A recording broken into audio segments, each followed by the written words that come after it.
Querido e amado Deus, eu te dou graças por essa oportunidade, Senhor, de mais uma vez estar aqui para ministrar a Tua palavra para essa igreja amada, Senhor. Eu peço que o Senhor me use, que o Senhor me unja com Teu Espírito Santo, para que eu possa ser Tua boca nessa noite e para que eu possa trazer uma palavra, Senhor, que venha a edificar a Tua igreja e a exaltar o nome de Jesus. Amém.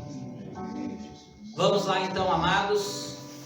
Atos, capítulo 17. Em breve nós já vamos estar fazendo leitura primeiro do versículo 1 até o versículo 4. Antes eu quero dizer que o título dessa mensagem dessa noite é O Cristão, a Pregação e a Bíblia. Esse é o título dessa mensagem dessa noite. Então toda a mensagem ela vai estar relacionada ao cristão, a pregação e a Bíblia, segundo essa porção maravilhosa da palavra de Deus que é objeto de estudo dessa noite e de exposição. Vamos lá então. Vamos fazer leitura de Atos 17, do 1 ao 4. A palavra do Senhor diz o seguinte: Tendo passado por Anfípolis e Apolônia, chegaram a Tessalônica, onde havia uma sinagoga judaica. Segundo o seu costume, Paulo foi à sinagoga por 3 sábados. Discutiu com eles com base nas Escrituras, explicando e provando que o Cristo deveria de sofrer e ressuscitar dentre os mortos. E dizia: Este Jesus que proclamo é o Cristo. Alguns dos judeus foram persuadidos e se uniram a Paulo e Silas, bem como muitos gregos tementes a Deus, e não poucas mulheres de alta posição. Então vamos, por enquanto, nessa introdução, ficarmos nesses 4 primeiros versículos. Amados, eu quero fazer algumas breves considerações nessa introdução. A primeira delas, para nós entendermos o que estava acontecendo aqui, lá naquele contexto histórico original, de quando Lucas escreve, né? Lucas é o escritor aqui de Atos dos Apóstolos, narra então essa história que estava acontecendo. Paulo, ele estava fazendo a sua segunda viagem missionária. Ele estava no início da sua segunda viagem missionária, aproximadamente pelo ano 50 depois do nascimento de Cristo. Então, aproximadamente pelo ano 50, Paulo ele vai fazer essa segunda viagem missionária que está narrada no livro de Atos e começa no capítulo 16. Em algum momento ali do capítulo 16 começa essa segunda viagem missionária. E nós sabemos lá que Paulo ele tinha um projeto no coração dele, um desejo de ir evangelizar a Ásia. Mas o Espírito Santo de Deus impede que ele vá para a Ásia e muda a direção do trajeto, para que ele possa ir até a Macedônia, enfim, para a Europa. O Espírito Santo então direciona que ele vá para a Europa. E ele, partindo ali de Troade, vai até Filipos, e de Filipos depois ele passa aqui por essas cidades, a Antípolis e Apolônia, e chega em Tessalônica. Então Paulo ele está no início da sua viagem, dessa segunda viagem missionária, guiado pelo Espírito Santo. Os planos dele inicial era para a Ásia, mas o Espírito Santo vai falar com ele numa visão e vai dizer para ele que é para ele ir para aquela outra região, para ele ir para a Macedônia, para ele ir para a Europa. Então é dentro deste contexto que se passa essa história que nós vamos analisar nessa noite, amém? Vamos lá então, segunda consideração sobre a passagem. Em Tessalônica, nós lemos aqui no texto, ele pregou por 3 sábados na sinagoga judaica. Quando Paulo ele chega ali então em Tessalônica, Paulo sendo judeu de nascimento, convertido a Cristo, um judeu cristão, ele tinha o costume durante a sua vida toda de participar da sinagoga, que era como a igreja, né, o templo ali dos judeus. Tinha uma sinagoga judaica na cidade de Tessalônica. Tessalônica era uma cidade muito importante naquela época, ela era a capital da Macedônia, a capital daquela região. Era uma cidade que tinha aproximadamente mais de 200 mil habitantes naquela época. Então, hoje uma cidade de 200 mil habitantes é uma cidade grande, dada a população mundial. Agora, naquela época era muito maior ainda, a população mundial era muito menor, ela era a capital de toda aquela região. Então e Deus, o Espírito Santo tinha direcionado Paulo para lá, porque tinha grandes propósitos lá. Então Paulo ele chega e vai por 3 sábados, é o que o texto narra aqui que eu li, que nós ouvimos. Então por 3 sábados ele vai na sinagoga e ele prega na sinagoga. Ele usa aquela igreja judaica, aquele templo judaico para pregar o evangelho. E nós já vamos ver o próximo ponto aqui. A pregação de Paulo. O que era que Paulo pregava? Paulo pregava que Jesus era o Messias, profetizado no Antigo Testamento.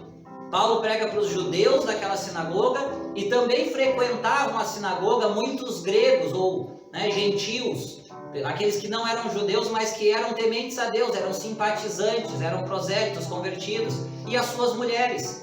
Então tinha um público diversificado, não era só os judeus que estavam ali para vir. Muitos gregos, homens e mulheres iam também nessas sinagogas. Então ele vai pregar o quê? Que Jesus é o Messias profetizado no Antigo Testamento. Aqui eu quero ler de novo esse trecho porque ele é bem interessante. Aqui nós vamos ver o que é o cerne, o centro da pregação da palavra de Deus. Ela não é diferente de outras passagens que nós temos de pregação de Paulo. Se nós compararmos ainda no livro de Atos, a primeira pregação de Pedro, em Atos 2 lá, é a mesma coisa. A segunda pregação de Pedro, as pregações de Paulo, todas as pregações das missões eram evangelísticas. E era essa a mensagem. Eu quero ler de novo aqui, ó. Então Paulo chega lá e vai dizer, segundo o costume, versículo 2. Segundo o costume, Paulo foi à sinagoga por 3 sábados, discutiu com ele com base no quê? Nas Escrituras. Então Paulo pregava o quê?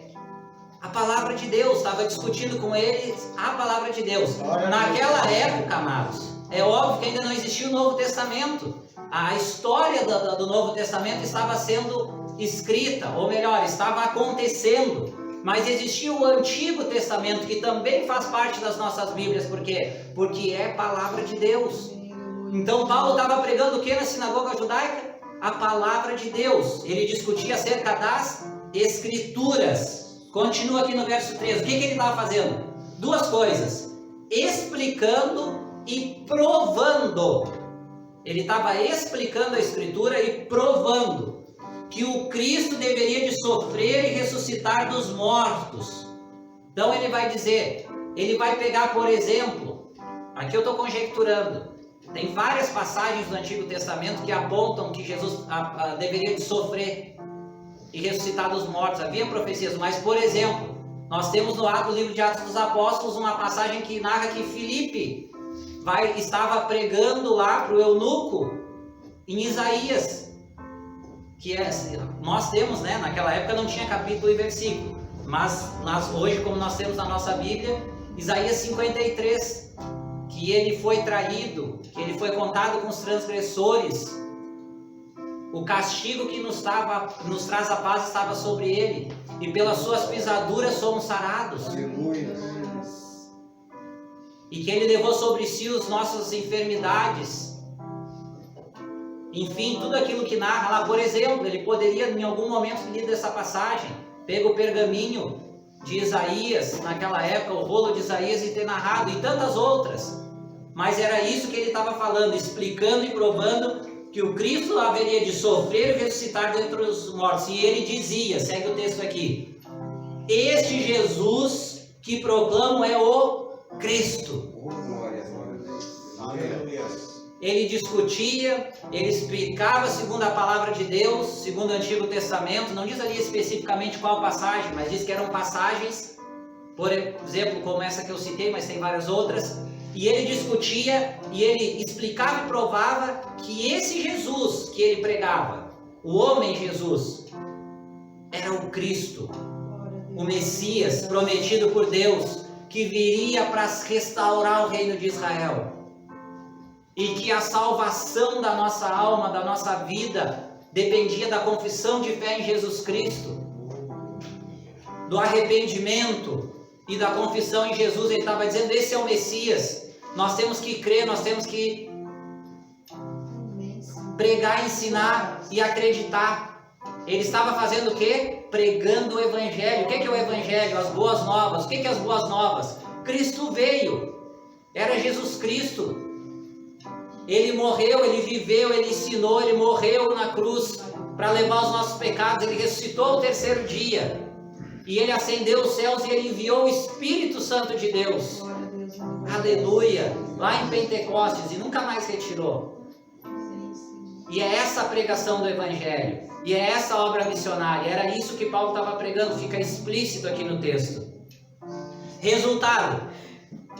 O que ele vai dizer? Muitos judeus e gregos se converteram. Vai terminar dizendo que muitos judeus, alguns judeus e muitos gregos se converteram. Inclusive mulheres ali, mulheres de alta posição.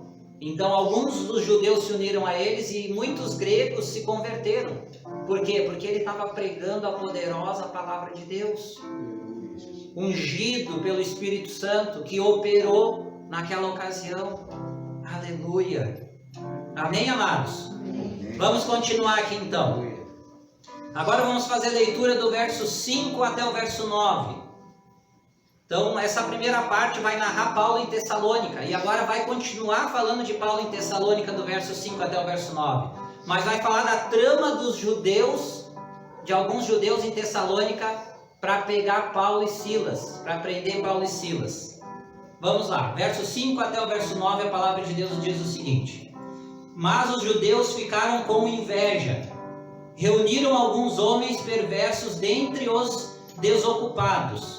E com a multidão iniciaram um tumulto na cidade.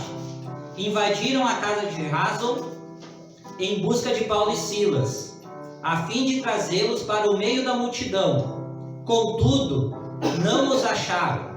Não os achando, arrastaram Jason e alguns outros irmãos para diante dos oficiais da cidade, gritando: Esses homens que têm causado alvoroço por todo o mundo agora chegaram aqui, e Jason os recebeu em sua casa. Todos eles estão agindo contra os decretos de César, dizendo que existe um outro rei, chamado Jesus. Ouvindo isto, a multidão e os oficiais da cidade ficaram agitados. Então receberam de Jason e dos outros a fiança estipulada e os soltaram. Aqui eu quero ser muito breve, amados. Vou fazer apenas uma consideração. O que aconteceu aqui? O que a Bíblia narra nesse trecho? Alguns judeus invejosos armaram uma cilada para Paulo e para Silas. Armaram uma cilada para prender Paulo e Silas.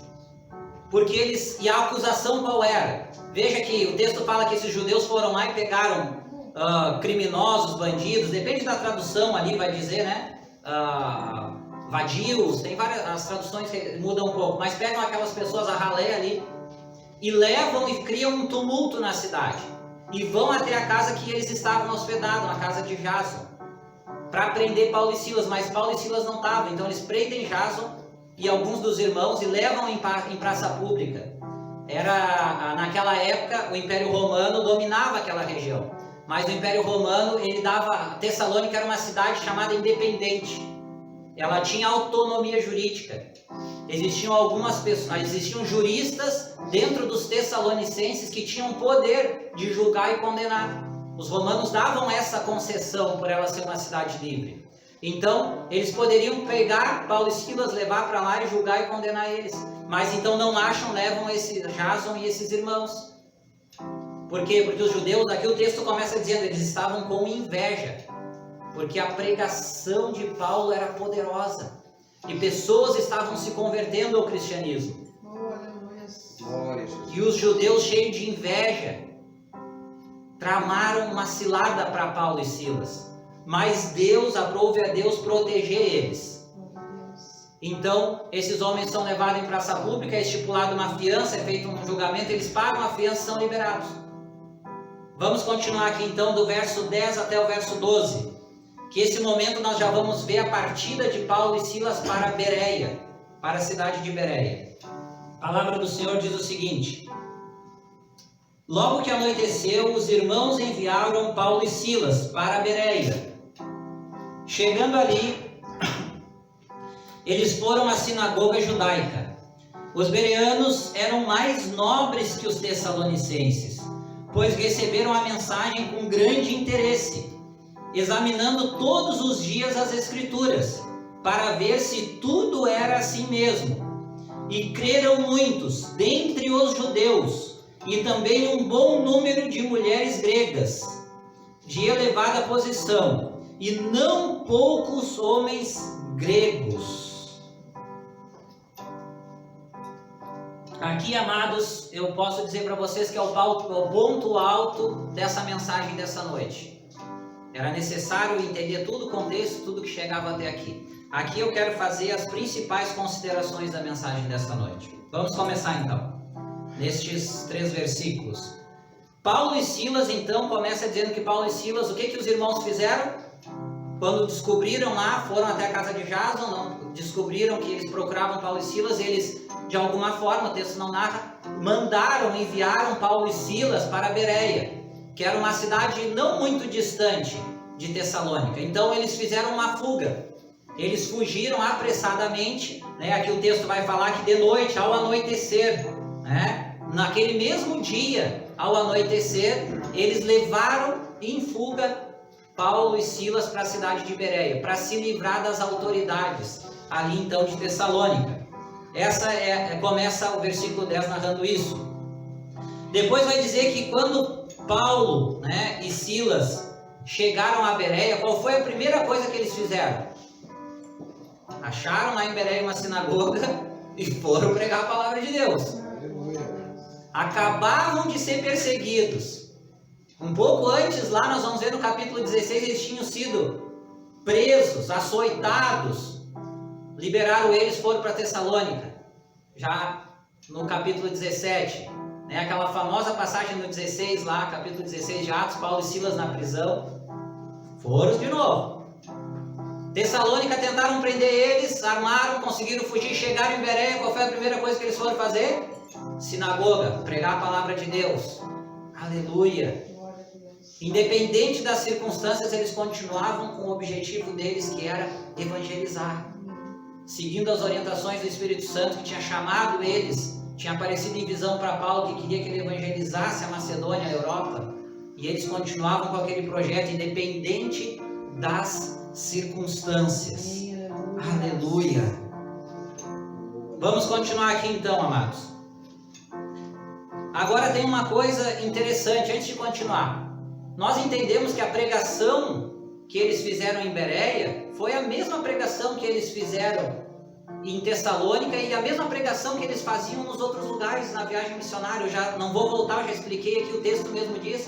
Eles pregavam que Jesus Cristo era o Messias, Jesus era o Cristo, era o Messias, e que nós tínhamos que depositar nossa fé nele e nos converter a Cristo e ponto final. E tudo mais, a morte, a ressurreição, a justificação, enfim, a expiação de Cristo, era isso que eles pregavam. E era isso que eles foram para Bereia e pregaram de novo. Amém? Agora chama a atenção que o texto vai falar que os bereanos eram diferentes dos tessalonicenses. O texto vai dizer assim: os bereanos eram mais nobres que os tessalonicenses.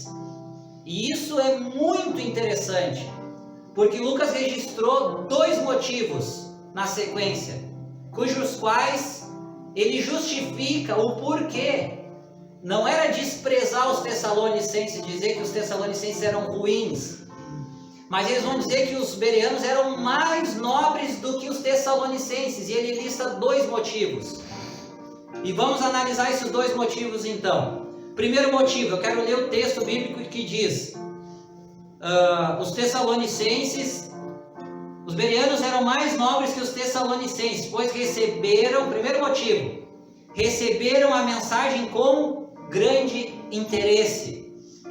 Esse é o primeiro motivo. Os bereanos, diferentemente dos tessalonicenses, que ao que tudo indica, receberam a mensagem com o pé atrás, com desconfiança. Óbvio que o Espírito Santo agiu lá e muitos se converteram, mas eles eles tinham desconfiança daquilo. Já os bereanos, o texto é que diz que eles receberam a mensagem com grande interesse. E isso aqui eu quero fazer uma aplicação para nós, para os nossos dias, segundo a palavra de Deus.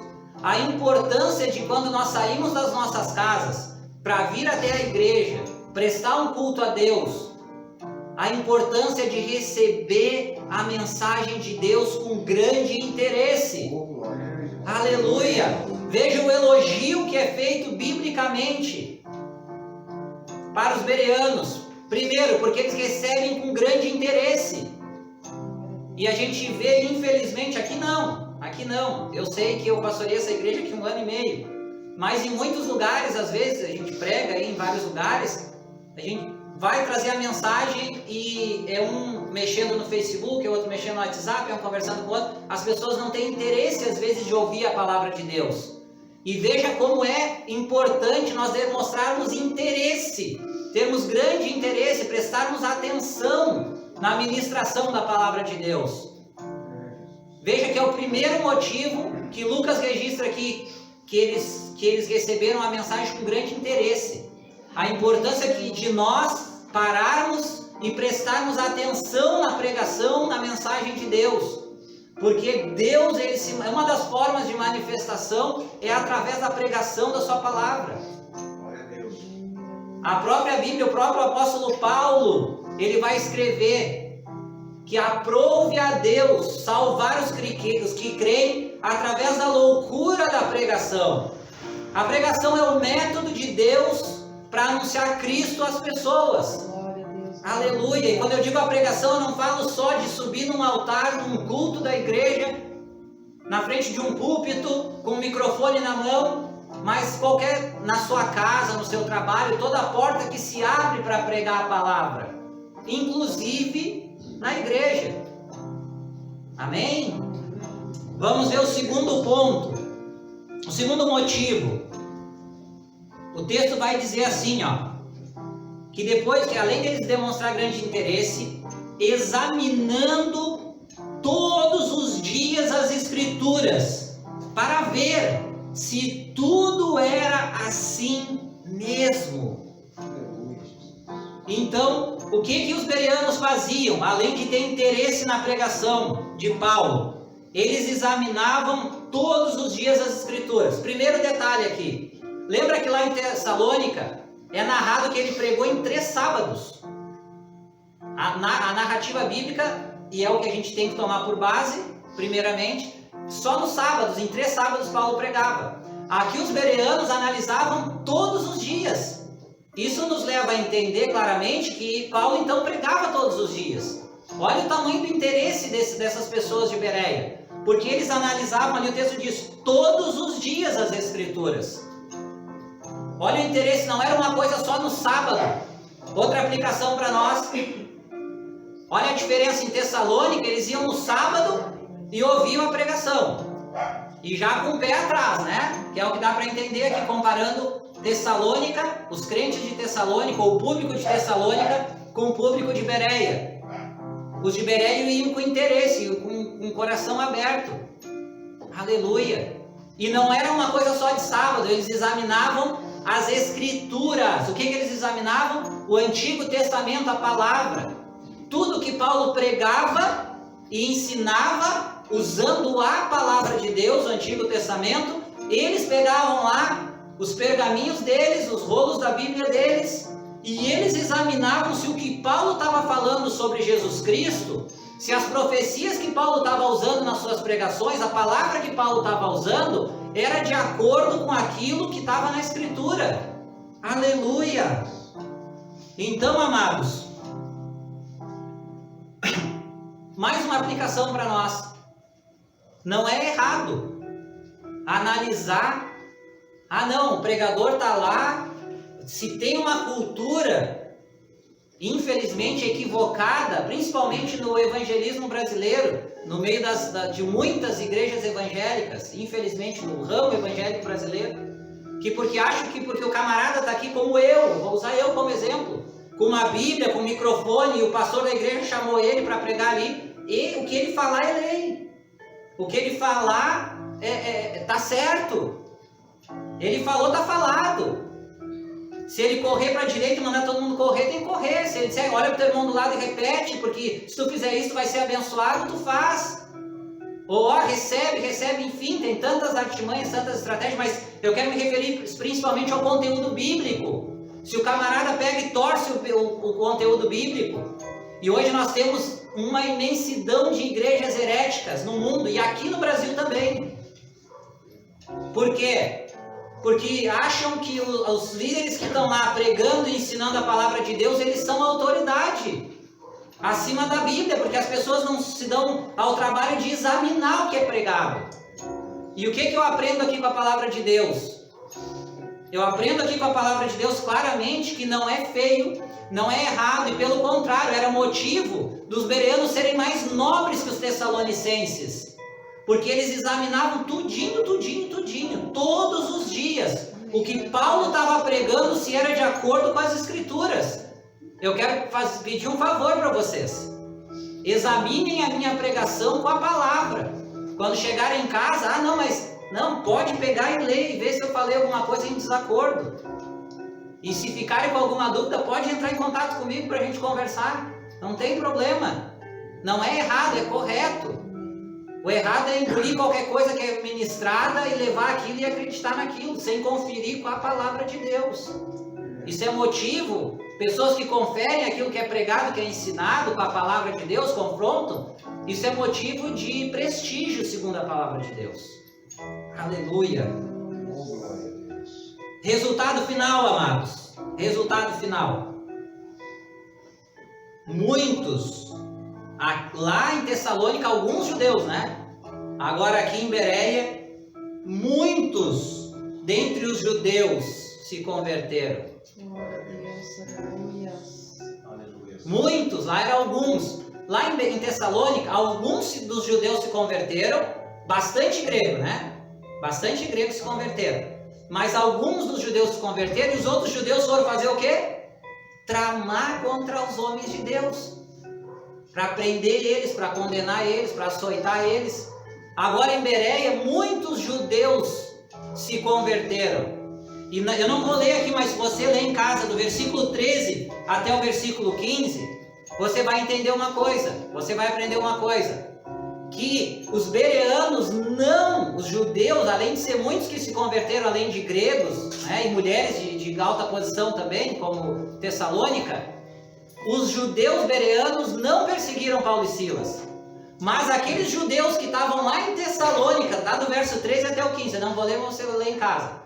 Vai dizer que aqueles judeus lá em Tessalônica, na capital, ficaram sabendo que Paulo e Silas foram para Bereia e vieram de lá para cá para pegar Paulo e Silas. Mas os bereanos não. E aí eles levam Paulo embora. A gente vai ver que levam Paulo para o litoral, mais uma vez Paulo tem que fugir, né? Silas e Timóteo ficam ali um tempinho mais, mas Paulo tem que ir embora mais uma vez, mas não porque os judeus de Bereia perseguiram ele, mas porque aqueles de Tessalônica vieram até Bereia.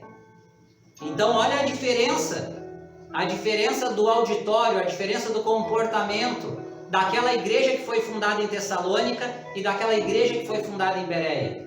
Olha quanta coisa a palavra de Deus nos ensina comparando Tessalônica com Bereia, ou ao menos aqueles primeiros cristãos de Tessalônica e aqueles primeiros cristãos de Bereia. Aleluia! E o resultado final foi o quê? Uma grande conversão. Só que dessa vez também muitos judeus, além de gregos, né? Mulheres de alta... aqui fala de elevada posição e muitos homens gregos. Amém? Eu quero concluir essa mensagem, amados, em 3 pontos. E nada mais é que um reforço de tudo que foi ministrado aqui acerca da palavra de Deus nessa noite. E o primeiro ponto é: devemos ter grande interesse na pregação da palavra de Deus. O que nós aprendemos com essa mensagem, com essa porção maravilhosa da palavra de Deus? Depois que nós meditamos nela, né, foi exposta e nós meditamos nela, que nós temos que ter grande interesse Nós temos que ser como aqueles bereanos que tinham interesse, que paravam para ouvir a pregação da palavra e tinham interesse naquilo. Não iam para a igreja ou não iam para a sinagoga simplesmente por um ritual. Nós não podemos, o que a gente aprende? Nós não podemos vir para a igreja, ou aqui na congregação o culto é às terças-feiras, toda terça-feira, porque eu sou membro. Eu não tenho que vir para cá para agradar o irmão Nilton. Mas se eu não vim na terça, o irmão Nilton vai me ligar, por que eu não vim? Então eu vim, não. Eu tenho que ir para lá porque eu estou escalado para ficar na recepção, eu estou escalado para cantar, é por isso que eu vou. Ou porque precisam de mim para alguma coisa lá. Não, nós temos que vir para a igreja para adorar a Deus, com os nossos louvores, a nossa adoração, as nossas orações, e com tamanho interesse para ouvir a pregação da palavra de Deus, porque a pregação da palavra de Deus ela é poderosa para derrubar as muralhas, e é através da pregação da palavra de Deus que vem a possibilidade de salvação. Quando nós entendemos que Cristo, pessoas que não fizeram a boa confissão de fé ainda, pessoas que ainda não são convertidas, é através da pregação da palavra de Deus, da exposição que Jesus é o Messias, que Ele é o Filho de Deus, que Ele morreu naquela cruz, que Ele ressuscitou o terceiro dia, que Ele ascendeu aos céus e enviou o Espírito Santo, e fez tudo isso para nos salvar, e que a salvação é pela fé, pela confissão de fé nele. Aleluia! A palavra de Deus é poderosa para isso, quando ministrada da forma correta, debaixo da autoridade do Espírito Santo. Aleluia! Amados, nós temos que vir com interesse e com desejo de nos alimentarmos, porque ela é poderosa para salvar a pregação, a palavra, mas ela também é poderosa para nos alimentar, porque engana-se aquelas pessoas que creem que eu vim na igreja um dia, confessei Cristo como Salvador, vai embora, estou salvo e nunca mais põe os pés na igreja. Eu não estou defendendo a igreja instituição nesse sentido. Aí a palavra de Deus nos ensina que depois que nós nos convertemos, nós temos que nos alimentar da palavra, para poder aprender a andar em Cristo, para poder andar no caminho estreito, o caminho que leva à salvação, porque a palavra de Deus diz que largo é o caminho que leva para a perdição. Para aprendermos a andar em santidade, a palavra é alimento para nós, assim como um prato de comida servido à mesa no almoço é um alimento necessário. A palavra de Deus é um alimento necessário para nós que já somos convertidos. Nós precisamos nos alimentar da palavra de Deus. Aleluia! Segundo ponto, é nosso dever analisar a pregação, comparando-a com a Bíblia. Eu vou repetir, é nosso dever analisar o que está sendo pregado e comparar com a palavra de Deus, com a palavra que foi ministrada. Por exemplo, nessa noite, é nosso dever, a gente tem que comparar. Não, olha, o irmão Marco pregou lá e eu cheguei em casa, dei uma lida e lembro de tudo que ele falou e é isso aí mesmo, glória a Deus. Ou não, falou umas coisas lá que isso aqui não está certo não. É nosso dever analisar aquilo que é pregado e comparar com a palavra de Deus. E glória a Deus quando a gente compara e diz, nossa, que bênção, é isso aí mesmo. Glória a Deus. Por quê, amados? Vocês comem qualquer coisa que colocam na mesa para você? Se colocar uma comida podre, você vai comer? Estragada, cheia de bicho, você vai comer? Não, né? Mas e se você comer, o que vai acontecer? Vai adoecer. Aquilo ali vai adoecer, vai te causar um mal, vai te dar, no mínimo dos mínimos, uma infecção intestinal. Quando a gente come comida estragada, podre, aquilo ali vai fazer mal para nós. E quando a gente engole uma palavra que não está na direção de Deus, quando a gente recebe ela e dá amém, e dá glória a Deus e tem ela como certa, e na verdade o camarada torceu a palavra, ou nem pregou a palavra, pregou o pensamento dele, o achismo dele, e eu não tenho problema de falar isso porque, irmão Marco, mas não, tem em todas as igrejas, tem em todos os lugares, e a Bíblia Quantas passagens no Novo Testamento falam em falsos profetas? Quantas passagens no Novo Testamento falam em doutrinas satânicas? Quantas passagens no Novo Testamento falam que a gente tem que seguir a sã doutrina? 1 e 2 Timóteo, e Paulo escrevendo a Timóteo, 1 e 2 cartas lá a Tito.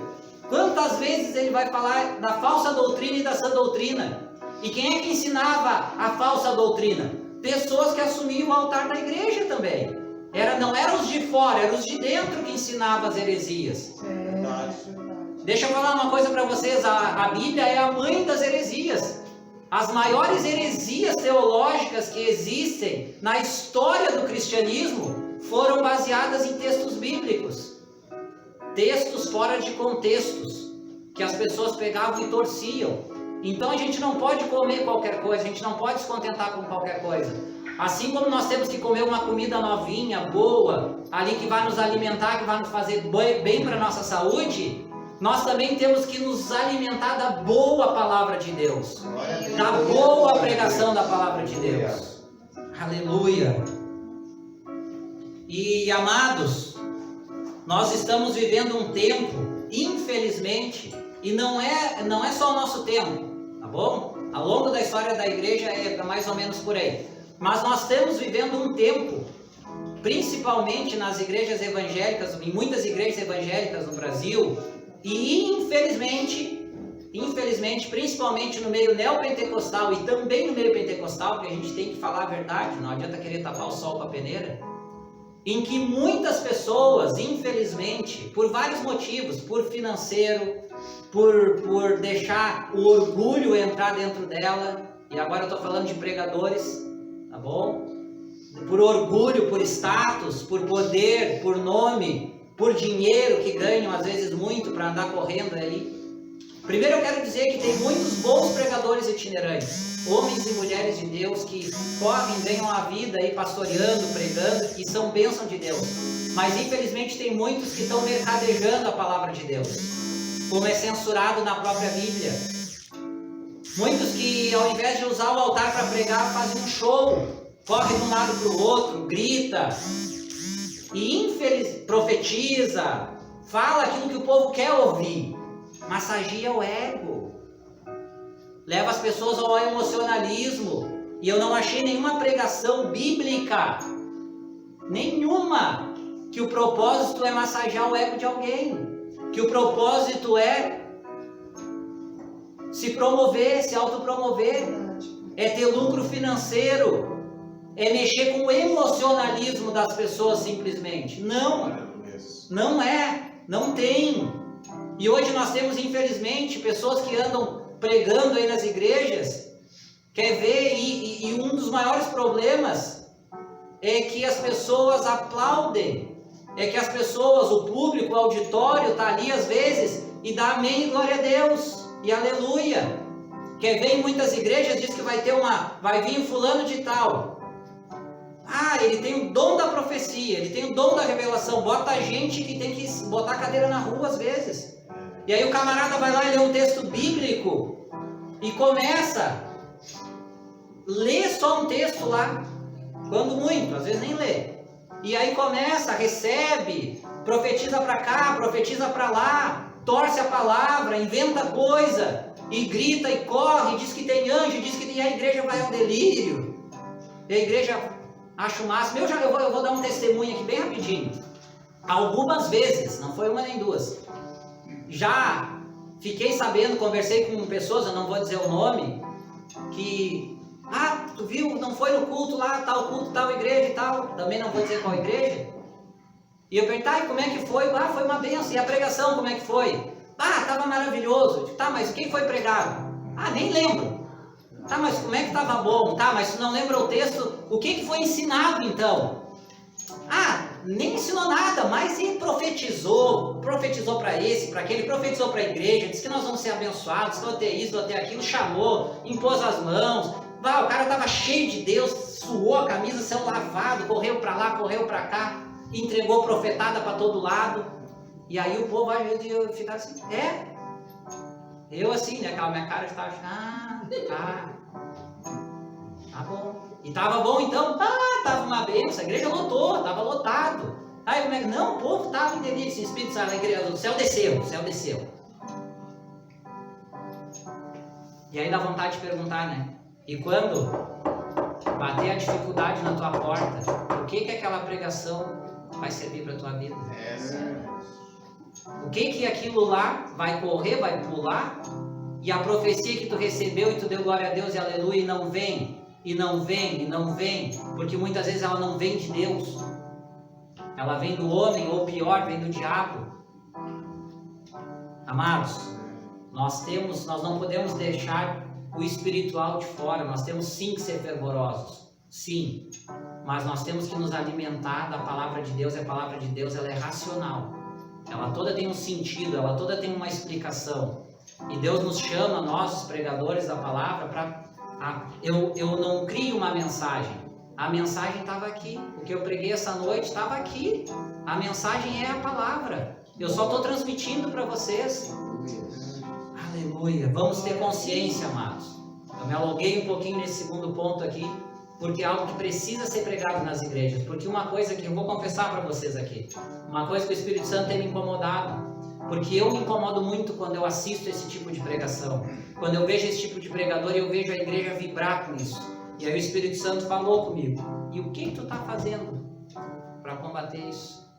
Se eles pregam a mentira, se eles ensinam a mentira, se eles se autopromovem, o que tu está fazendo? Está ficando bravinho, quietinho aí?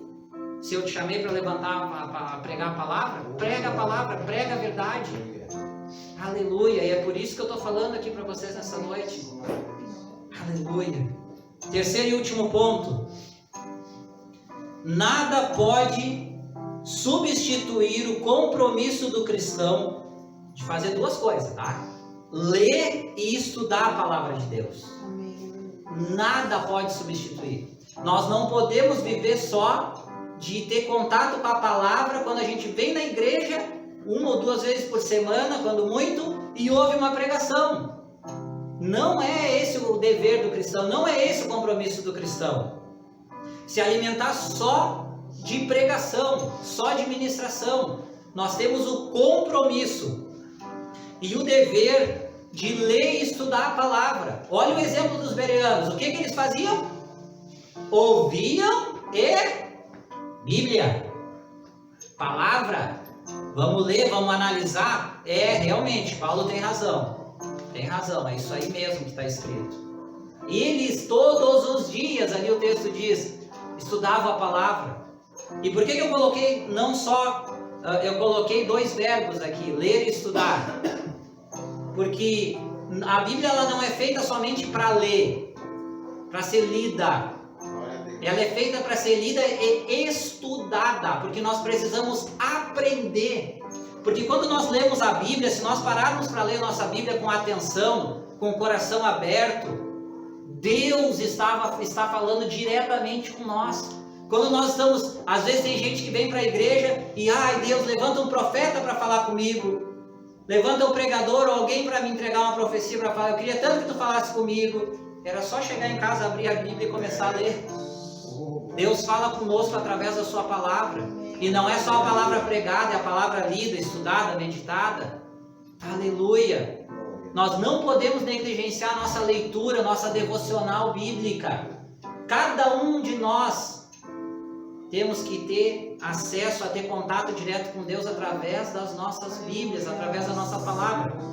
Amados, tem alguns, eu não sou totalmente contra, mas tem alguns planos, né, alguns métodos, vamos dizer assim, que são chamados de plano de leitura bíblica. Por exemplo, em 1 ano, aí se faz ali um plano, tem que ler tantos capítulos por dia, você lê em 1 ano a Bíblia.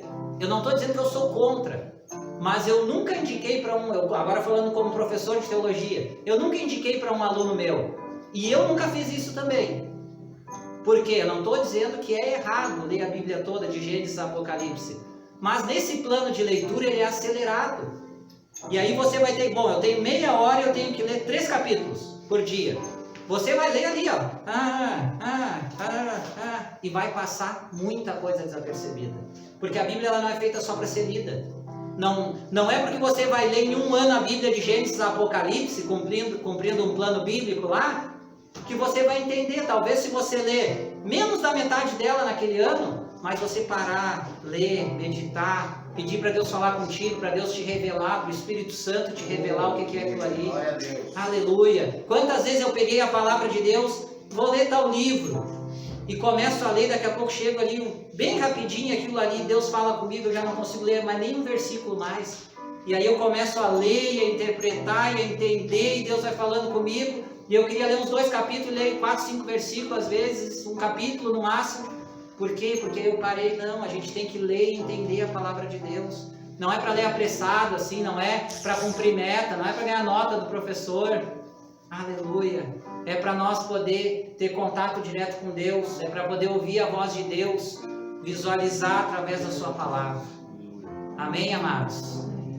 Glória a Deus. Eu quero estar fazendo uma oração e encerrando a minha participação aqui nessa noite. Querido e amado Deus, eu te dou graças, ó Pai, pela oportunidade de estar mais uma vez aqui, Senhor, com esses irmãos e essas irmãs amadas, Pai. Eu te peço, ó Deus, que a ministração dessa noite, Senhor, a Tua palavra, Senhor, que foi exposta, explicada e aplicada, Senhor, nessa noite, possa vir, Senhor, como alimento sólido, saudável, Senhor, para cada um aqui, Senhor. Que cada um possa meditar no que foi ministrado, Senhor. Que cada um de nós saiamos daqui nessa noite, ó Deus, querendo mais ouvir a Tua palavra, Senhor. Querendo mais comparar aquilo que nós nos alimentamos com a Tua palavra, Senhor. E tendo um desejo, Senhor, maior ainda, ó Deus, de estudar a Tua palavra, Senhor. Não só de ler, Senhor, mas estudar e poder ver, Senhor, a Tua manifestação, Senhor, através da Tua poderosa palavra. É o que eu te peço e te agradeço, Deus, pedindo que o Senhor abençoe a cada um de nós, Senhor, em nome de Jesus.